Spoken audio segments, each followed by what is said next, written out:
Welcome to Day 1, Part 2 of the 30 Days Muscle Challenge with Anatonote. Continuing from where we stopped.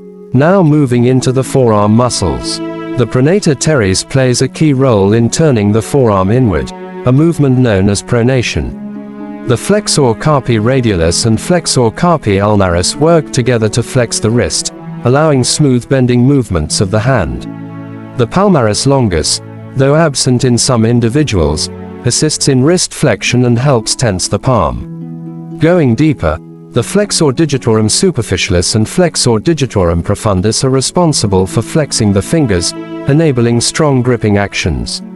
The flexor pollicis longus specifically controls thumb flexion, contributing to precise hand movements. On the opposite side, the supinator rotates the forearm outward, allowing the palm to face upward. Together, these muscles work in harmony to give the forearm its strength, flexibility, and precision. Let's quickly go over what we've covered. The pronator teres turns the forearm inward. The wrist flexors help bend the hand. The palmaris longus assists in wrist movement. The finger flexors allow gripping actions.